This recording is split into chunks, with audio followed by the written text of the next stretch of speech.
The invention of new vehicles has inspired new stunts with new dangers. Inspired by motorcycle daredevil Evel Knievel, Australian Matt Coulter is pioneering feats of daring on the quad bike, big brother to the motorcycle, with 4 wheels instead of 2. I'm actually the only person currently doing big jumps on a quad bike. I hold all the world records for jumping a quad. Matt's death-defying world record leaps include this one, set in Gloucestershire, England. The self-proclaimed Kangaroo Kid soars over 12 sport utility vehicles. A quad, when you're flying it through the air, doesn't react as quick as a motorcycle does. So you really got to make sure it goes perfect from takeoff to landing. Experts say stunts on a quad bike are 100% more dangerous than on a motorcycle.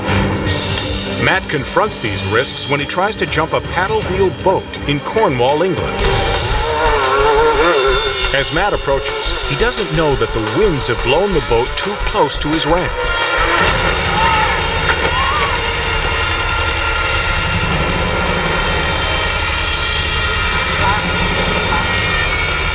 What makes the quad bike so much harder to control than a motorcycle is its greater weight and size.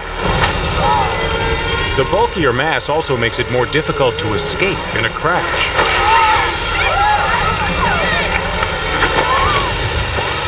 Hang on, let me just take Okay. Nice and steady.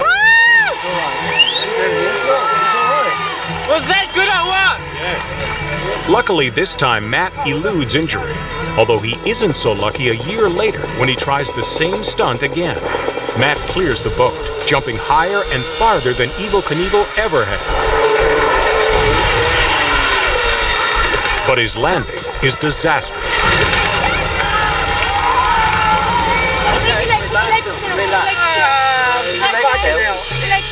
Matt's leg is shattered, and his foot permanently paralyzed. I've got this kidney belt on my back and it's pushing into my back. Okay.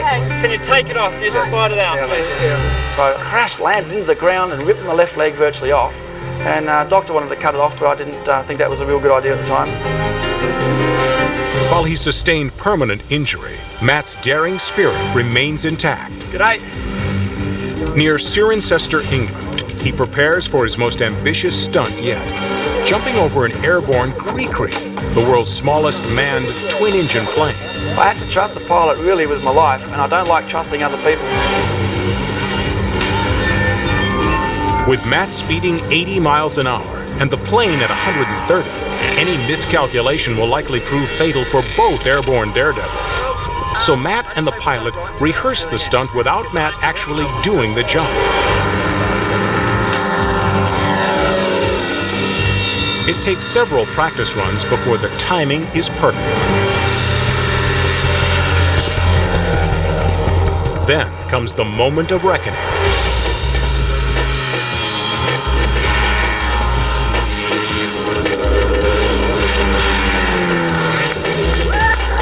Everything goes without a hitch for Matt and the courageous pilot. Hey, alive, alive!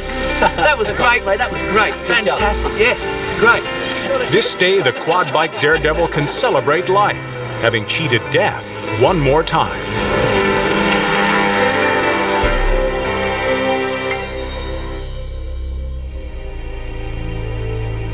The Skyway Bridge in Tampa Bay, Florida. Go right over here, stop. Out. Glenn, take your 5 friends rush to pull off an illegal stunt known as a pendulum swing. Go with it, go with it, go with it!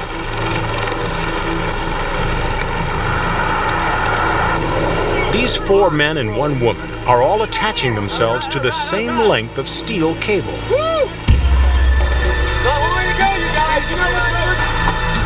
Everything's hooked. The idea is to jump in unison and swing at 80 miles per hour, 200 feet beneath the bridge. Everybody ready? Check your harnesses. Check all your harnesses. You're hooked? Check. On 3 jumping? On 3. 1, 2, 3, go!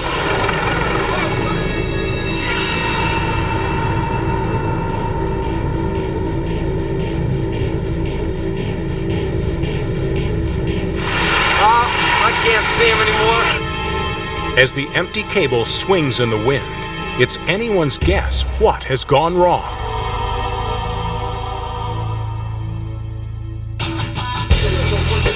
The day of this tragedy begins innocently enough. The guy behind us gives you a little nudge. Let's just get it on. 3.5 feet. Monthly magazine. Not anything special, but neither. 3 feet.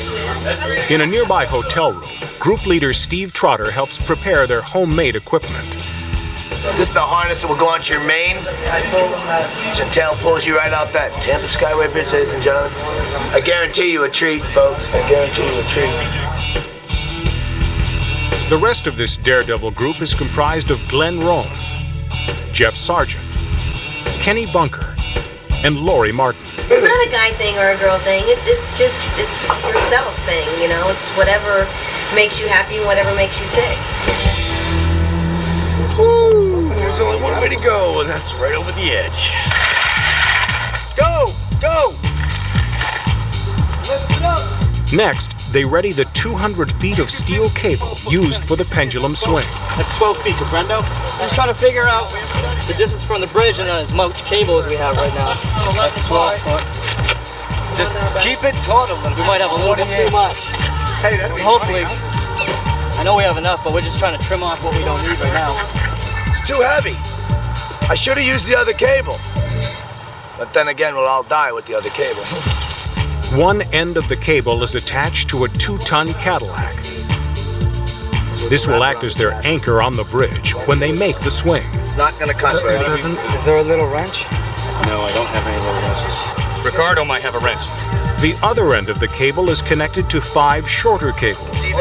These in turn attach to the seats and the group's safety harnesses. Sock all these down with the vice grips. I mean, I need them tight. What Steve and the others don't know is that where this main cable and the shorter cables are tightened together will be the weak point in their design. When you come up to the bridge, you'll step against the Jersey barrier. So you don't have to step way high. Glenn's. Wearing the life vests that act as safety harnesses, they perform their first and only rehearsal jump. On the third bout, when it levels out, I'll go 1, 2, 3, and just wing it, man. All right? All right, wing it. Rush, you'll have the rush of your life. Let's get the hell out of here before that guy calls. The group is ready to go, We're ready, let's go. All right, let's go. but they have no idea of the fate that's waiting for them.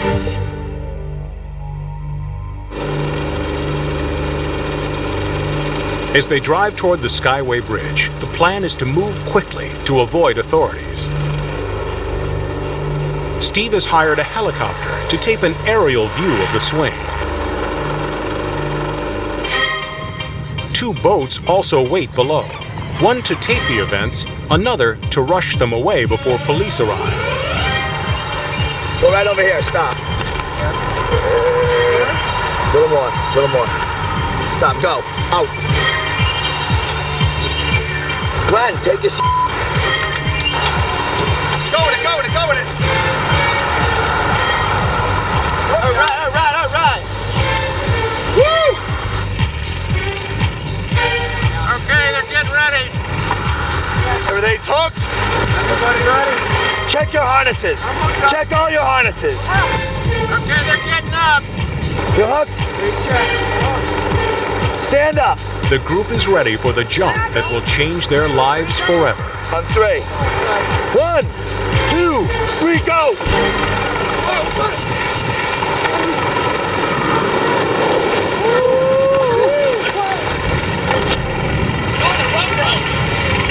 Okay, get on over there. Get on over there. The boats rush to the fallen jumpers, terrified of what they'll find. The scene is chaos. Lori Martin has a broken neck and has stopped breathing. Glenn Rome also has broken his neck, but that doesn't stop him from administering CPR. Get us out, let us out.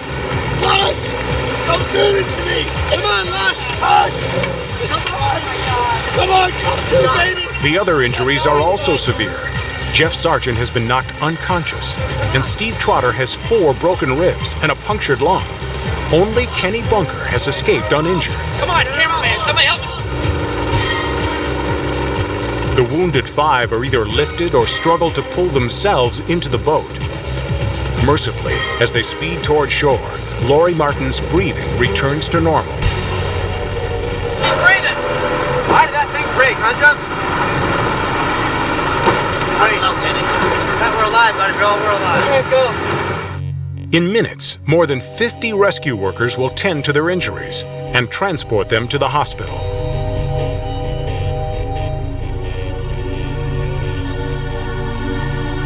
And though they'll all make a full recovery, the memory of that fall will haunt them forever.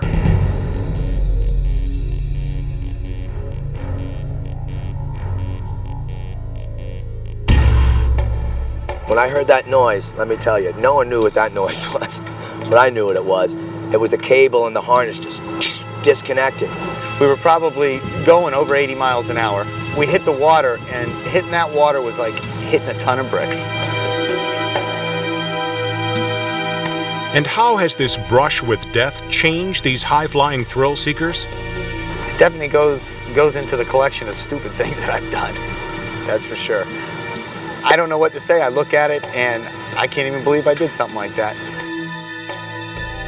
Time heals all wounds, you know, and that's how I look at it. I won't be back to Tampa for a while, that's for sure. Well, you never know, maybe. Stunts aren't only a modern obsession. Some date back thousands of years. Lake Suwa, Japan, normally a quiet and tranquil part of the country. But every 6 years, the locals cut loose in a very unique way.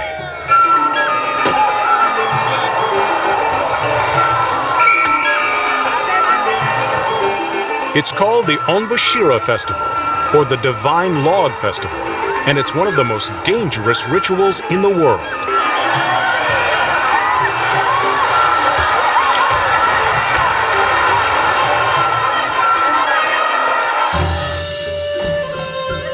The festival dates back to the 4th century, when villagers would drag giant logs across rivers and slopes to rebuild 4 sacred shrines. Today, only the divine poles that surround each shrine are replaced.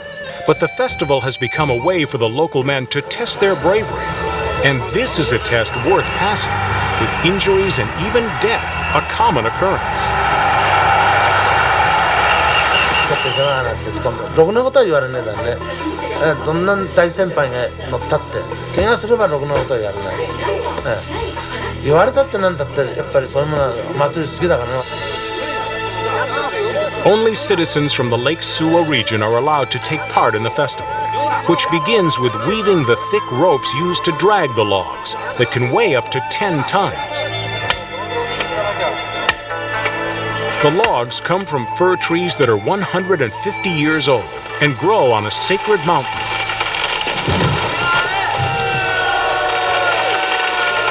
Once the trees are chopped down and stripped of their branches, it's time to move them to the shrines, 1.5 miles away. With the help of thousands of citizens, the logs are first dragged through town.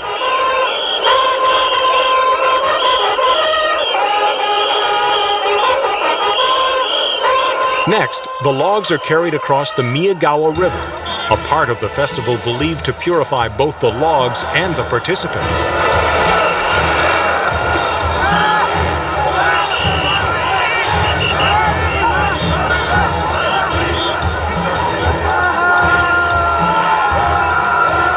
Now comes the most dangerous part of the journey, riding the logs down a 300-foot, 45-degree slope. During the last festival, 29 people were injured, so police and firefighters stand ready for any emergency. Local hospitals are also placed on call.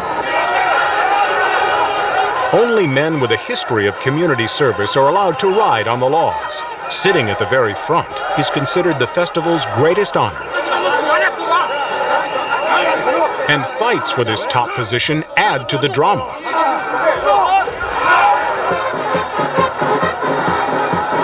As a crowd of 150,000 looks on, The men are in place, and the logs are ready to go.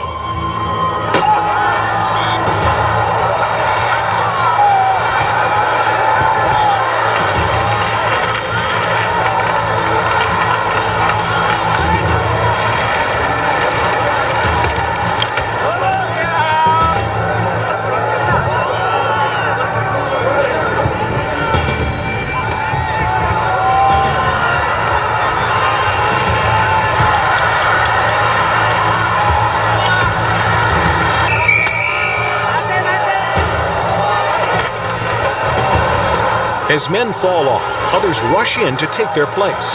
Whoever is on the log when it reaches the bottom is considered victorious. Over a period of 6 days, a total of 16 logs make this wet and wild journey across the countryside.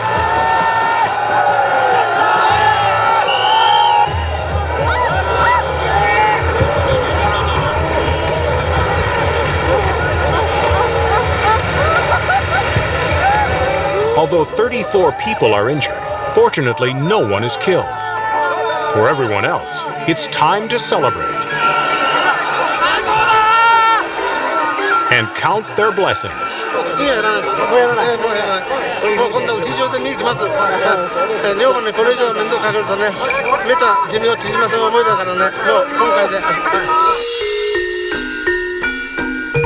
With the festival over, Lake Suwa returns to its quiet ways. That is, until another 6 years go by. And the frenzy of the Onbashira begins again.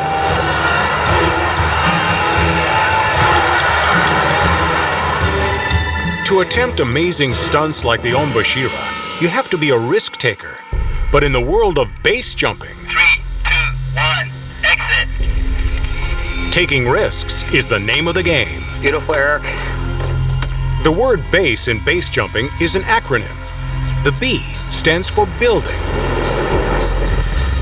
A for antenna, S for span or bridge, and E for earth. The goal is to jump off each of these objects with nothing but a parachute. And no one does this better than John Vincent. People compare it to having sex in a car accident. You know, it's just so intense, but so exciting, so scary. John has secured his reputation as one of the preeminent base jumpers in the world, due in large part to his illegal jump off this, Manhattan's 110-story World Trade Center. This is it. John tried to make this jump once before, but was stopped by building officials. Now, 1 year later, as a friend videotapes the event, he's ready to try again. Hey, 1 minute, starting now. Okay. With his parachute concealed beneath a jacket and sweatshirt, John successfully makes his way past security. Yes. Concentrate. The World Trade Center has only been jumped 4 times before, landing 3 of the people into police custody. If John succeeds in making the jump and is caught, he could face jail time and a fine up to $10,000. John waits for the security guards to become distracted. Then he makes his move.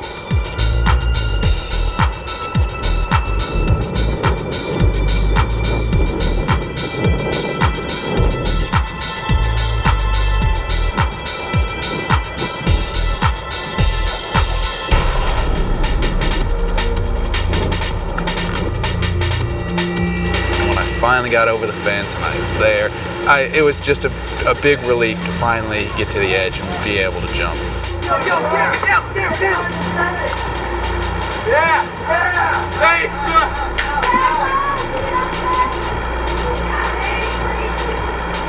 John checks to make sure that the wind is blowing safely away from the building. Oh, there goes the streamer.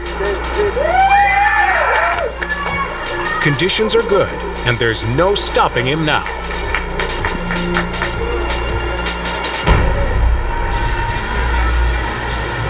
There he is. He's up on top.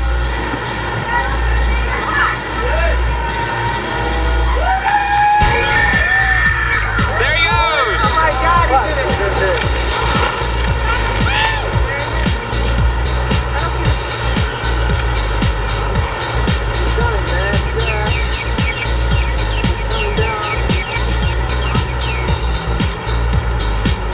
Gorgeous.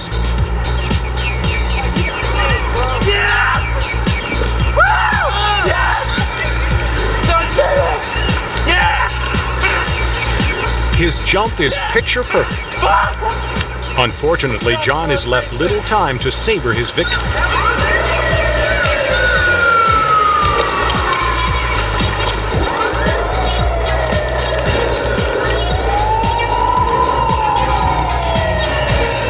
There's intense thrills. I mean, more so when you're doing an illegal jump.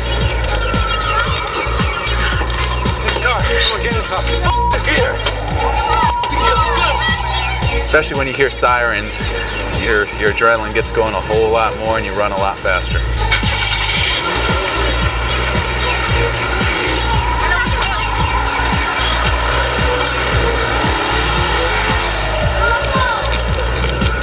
John was never arrested for the World Trade Center jump, though a later jump off the St. Louis Arch does land him 90 days in a federal prison.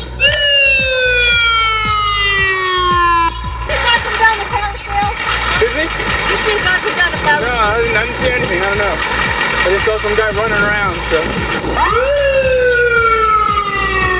Despite the rush of those bad boy days, John now pursues only legal base jumps. Generally, people think we're a bunch of crazy yahoos with no regard for safety, that's the total opposite. All our jumps are highly calculated. John's not alone in his quest for the ultimate jump. Loyal base jumpers are willing to go anywhere in the world for this incredible high and low.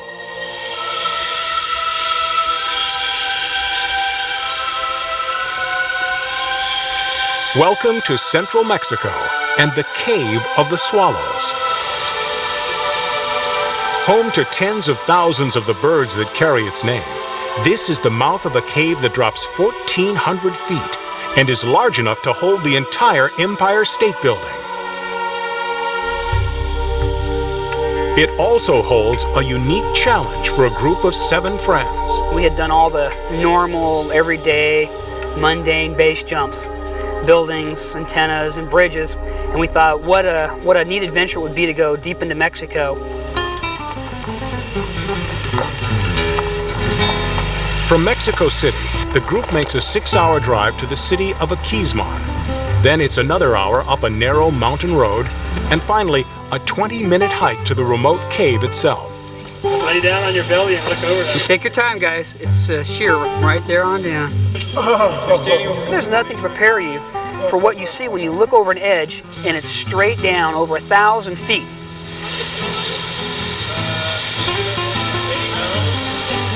Hey, Seth, what do you think, buddy? Oh, yeah. Lottie? Oh, yeah.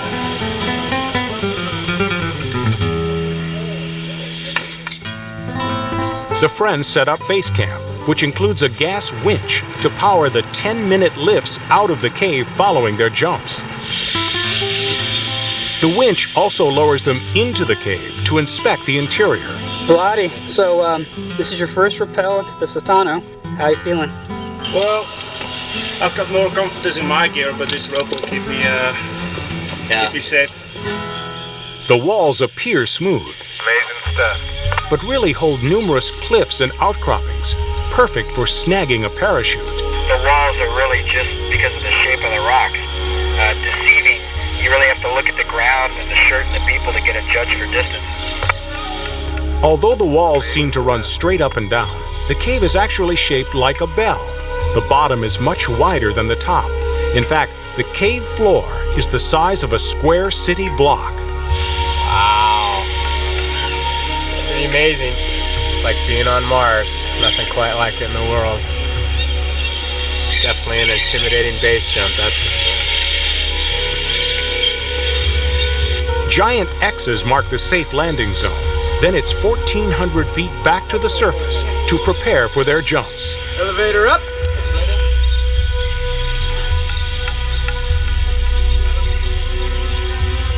The thrill seekers are ready to go. 15 seconds. But they have to wait for the swallows to make their daily flight out of the cave. When falling at 100 miles per hour, hitting even a small bird could cause serious injury. We're on a hold for the birds. Now it's time for the friends to fly. 5, 4, 3, 2, 1. Thanks, Mark.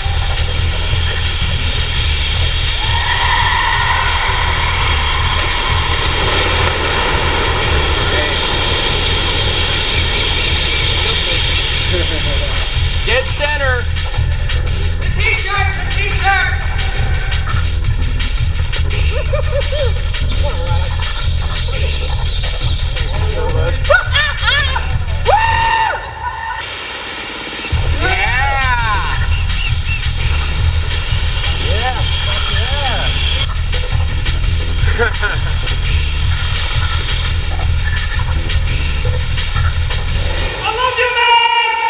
When I look at the edge of that cave and I'm ready to jump, I think to myself, what am I doing here?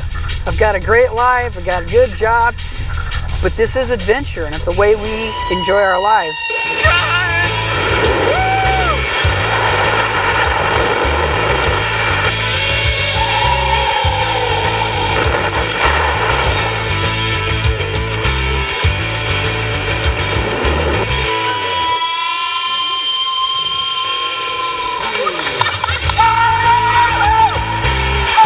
Over a period of 3 days, the group makes a total of 42 jumps.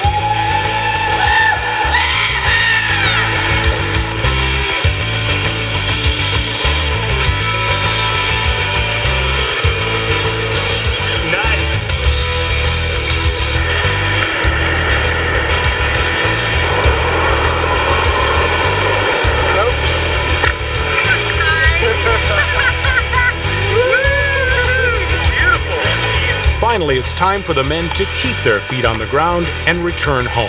Well, Max, how does it feel to be the last hombre out of Satano? It's been good being here. Sad to go. Maybe come back here again someday.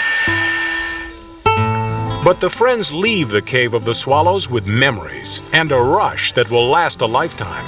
And that's ultimately what base jumping is all about. See you, buddy. See you, buddy. Stable, man.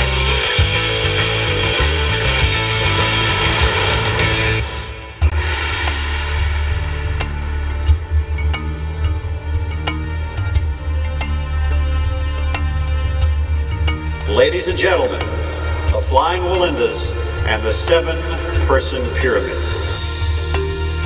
It's the most death-defying high-wire stunt ever performed. The 7-person pyramid.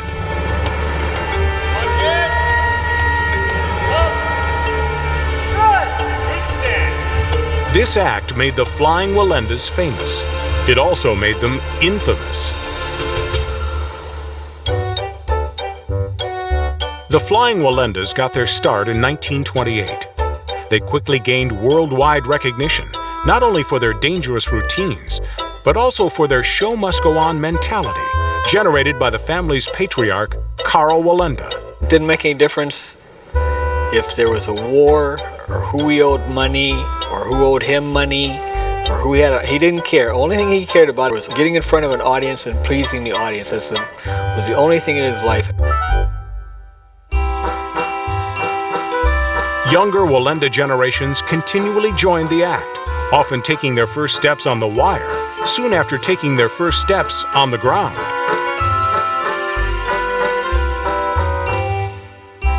My grandfather Carl put me there, taught me how to hold the balancing pole, place my feet, how to hold my body, concentrate on a point on the other side of the wire. For years, the Wallendas act grows in popularity and danger. They begin performing their amazing routines without a safety net.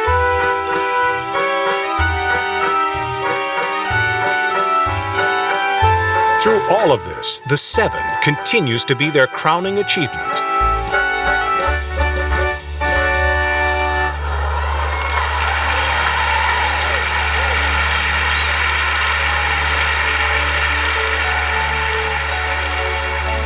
Then, on January 30th, 1962, in Detroit, Michigan, the family performs their act to a full house.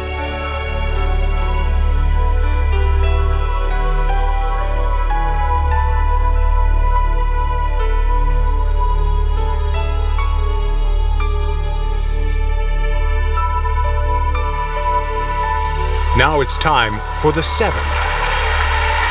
Suddenly, as the audience looks on, the pyramid collapses.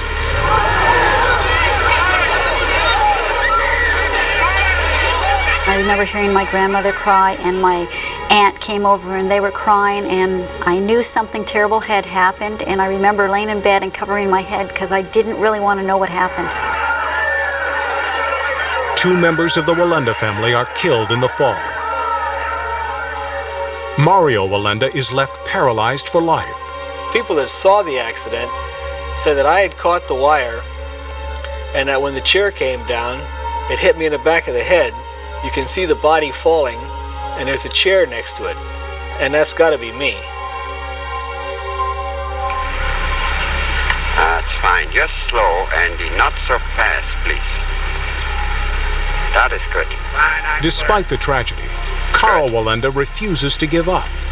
15 months later, he and the family are training for the 7 once again. Quiet, good. Whoa.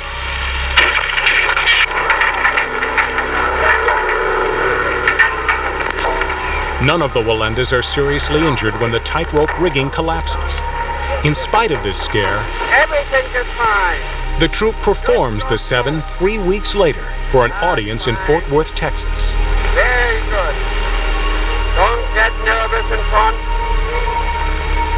Fine.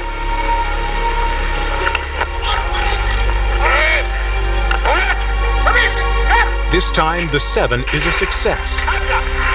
Not wanting to tempt fate any longer, Carl vows to never perform the 7 again. Throughout the 1950s, 60s, and 70s, the Wallendas continue to perform. But the stigma of the fallen 7 always seems to follow.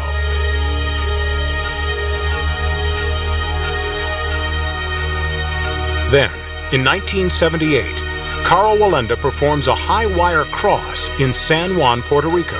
I say every time I say my prayers quietly, before I go on the wire, because you never know what happens.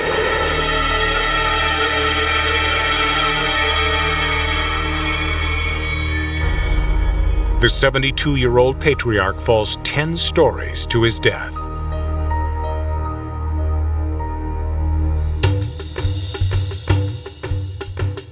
Today, as a tribute to their fallen patriarch, the Wallendas resurrect the stunt that made them famous, the 7-person pyramid. Ladies and gentlemen, the Flying Wallendas. We felt that it was necessary to do the 7 again to show the world. Here we are, and we can keep going, and hopefully, to reestablish our legacy in circus history. Ladies and gentlemen, the crowning achievement of the Wallendas has always been the 7-person pyramid. Just as before, the Wallendas performed the 7 without a net. When I first heard about it, I thought they were all nuts. But then that's just my opinion. But then again, if I had the opportunity to do it again, I would.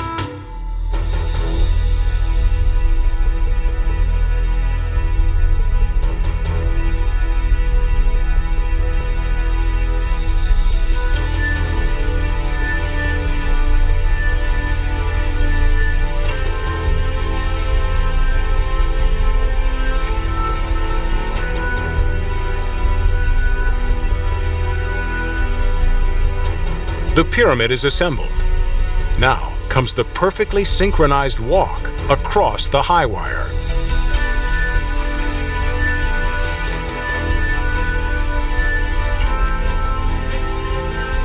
And now, the finishing touch.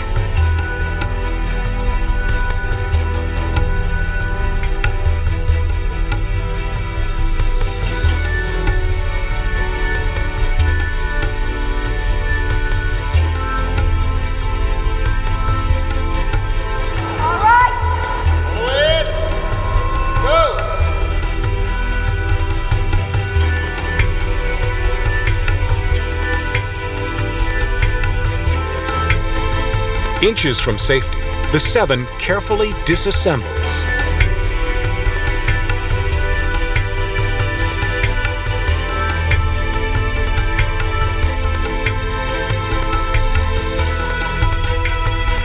And ladies and gentlemen, there you have it, this 7-person pyramid, presented only by the Flying Wallendas. The 7 is a success, and the Flying Wallendas reclaim their rightful place in history. If we never do the 7 again, we've proven our point. And we're here. We've always been here. We never went away, but we've come back with the 7 to show the world that you don't have to be defeated. You can get up from defeat and be victorious again.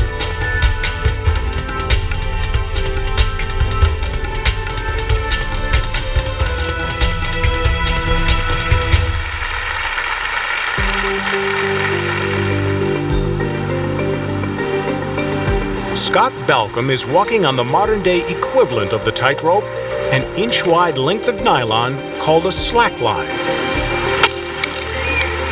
Scary? A tightrope is almost stationary, but walking a slack line is like taking a stroll down a rubber band. At 32, Scott could be called the master of slacklining. His first great slackline challenge was on July 13, 1985, at Yosemite National Park. And you'll see the falls and the spire in the center of the picture. Lost Arrow Spire, a hard rock pinnacle jutting 2,900 feet straight out of the earth. We got you, Ken. As his father videotapes the events, Scott prepares to slackline the 55-foot gap from the spire to the opposite cliff, something that no man has ever tried before. The wind's coming up. The lines have been bolted and anchored deep into the cliff wall. For safety, Scott wears a harness called a swami belt and a leash called a tail. But even with this lifeline, if any of his equipment fails, it's certain death. I was aware of every cell in my body screaming that I shouldn't be doing this. And I had to talk myself into it that I had practiced this and that this is what I was going to do. He's gonna do it. Not this time. Despite his fall, Scott refuses to give up. Stay with it, Scott. Stay with it. You got it. You're there. You got it, bro. Just hang in there.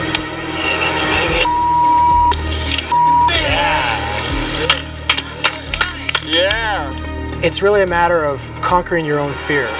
The spire's there, it doesn't care. The gap between it and all the exposure, it just lives up there. And when you step up there, it's a battle of self and a battle of your own fear of life and death and mortality.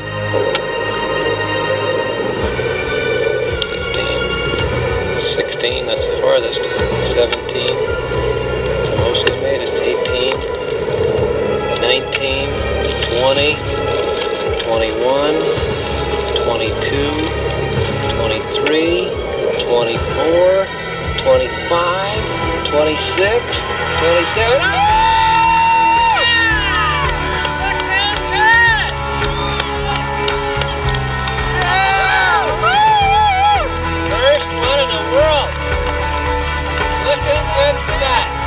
I thought it was the bravest thing I'd ever seen, and somehow it planted a seed in me. I'm like, oh, I have to do that someday. That guy's crazy. Since witnessing his friend's incredible achievement, Darren Carter has spent countless hours honing his own skills on the slackline. Slacklining for me is a sport that sort of combines meditation, dance-like skills, warrior energy all into one thing, and that's why I find it challenging and totally a joy to perform. It's been 10 years since Scott conquered Lost Arrow. Today, he and Darren return to Yosemite to test their limits together. The height of Lost Arrow Spire it's hard to comprehend. It's over a half a mile, so it's over twice as high as the tallest building in the world. Sometimes it feels like walking on air. As Scott completes another successful crossing, he once again faces his fears and wins.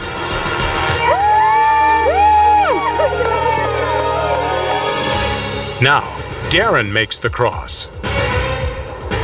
It's scary, especially in the beginning, but after a while, just like anything else, you get good enough at it that you realize that you don't have to be so afraid.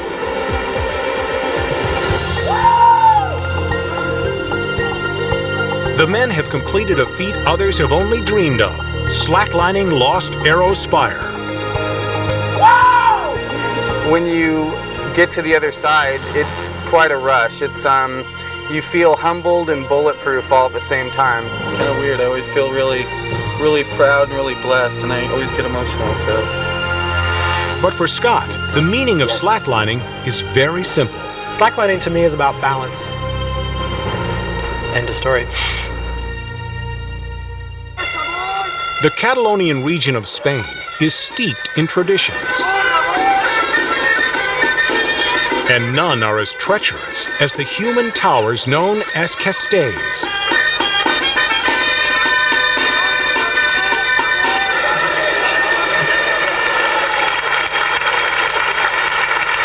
For 200 years, local men, women, and children have worked together to erect the highest human structures on Earth.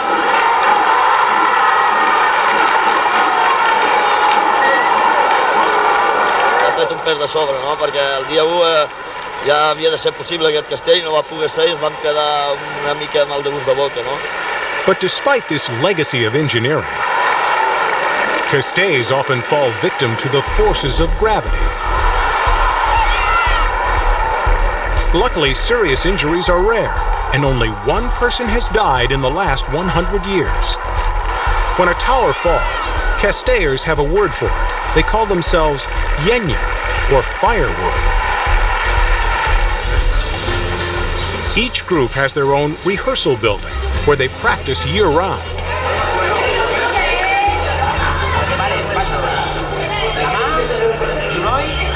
The towers are carefully mapped out before the first foot is put into place.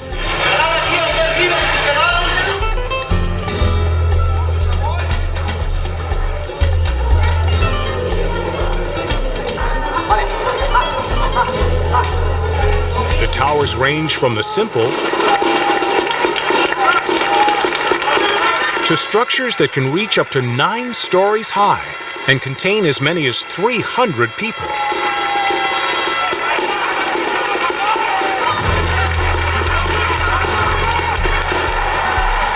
More than 30 groups from different provinces face off in the country's various competitions.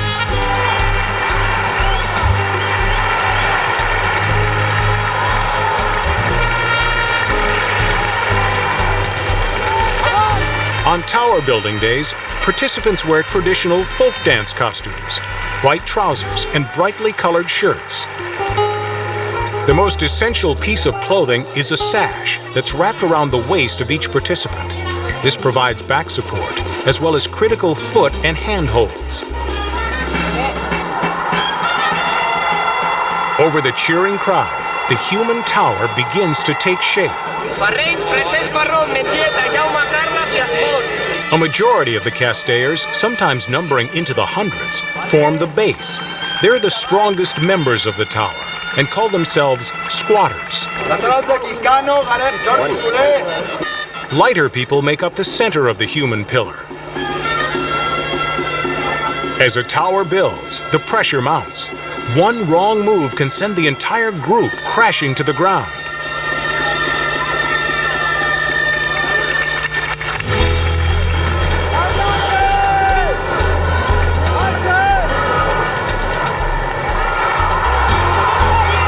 Nine-story falls notwithstanding, a successful castell is always crowned by a fearless child who scrambles to the top of the heap.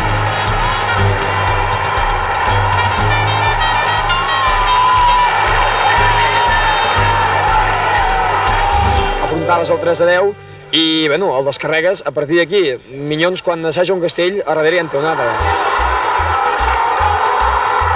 With the competition over, the citizens of Spain have breathed new life into old traditions during their climb to the top.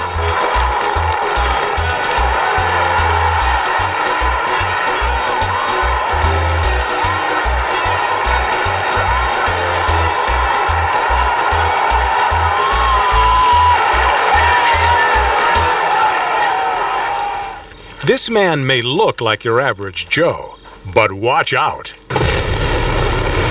He has an explosive personality. Gary Edelin calls himself the Human Torch, and he's able to withstand soaring temperatures up to 1,700 degrees that would burn thinner-skinned stuntmen to a crisp. Gary has performed this blazing feat more than 500 times, often burning for as long as a minute and a half. I'm scared every time I do it. You gotta treat it, just like it's a loaded gun pointing right at your brain, and somebody's getting ready to pull the trigger. Can't believe you're not dead. Why do I do this? I do it because I get adrenaline pump out of it. The second reason is the money. I like them both. Today, Gary will do more than just set himself on fire. He'll perform his most dangerous stunt, a full body burn starting inside an exploding chamber. That's the way I'll come out, okay? Preparations for the stunt begin early in the day, with the mortars being carefully loaded with explosives. Once Gary and his men reach a safe distance, the mortars are tested.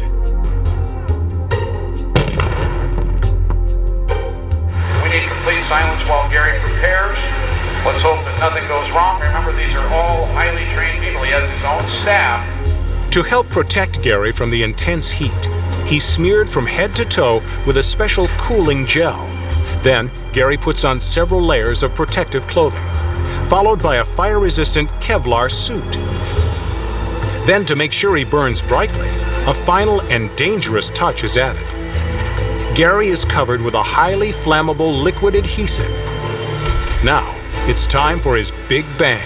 There he goes. He approaches the fire chamber. What's going through my head, I've got these mortars that are all around me, but I've got 4 of them that are only 2 feet away from the chamber.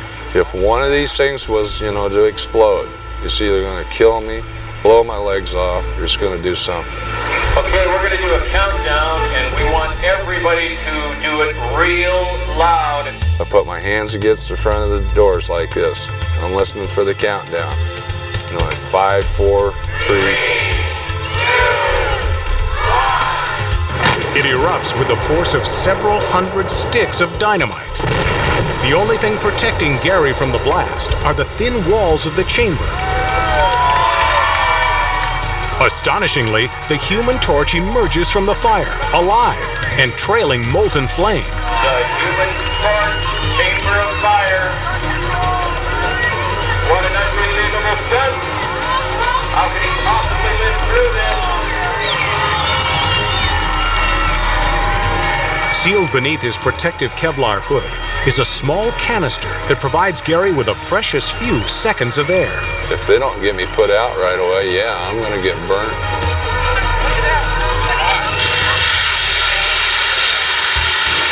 Also, the biggest thing besides getting burnt, I'm going to suffocate because I got to get that hood off me.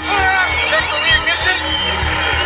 Let it get started. What a way to make a living. Give a big round of applause. Gary is dazed and bruised, but alive and ready to face the challenge again. Yeah, my family thinks I'm a little bit crazy, but, hey, I've done 521 of these, and still got a pretty face, for 52 years old, so I ain't bad, brag about that a little bit.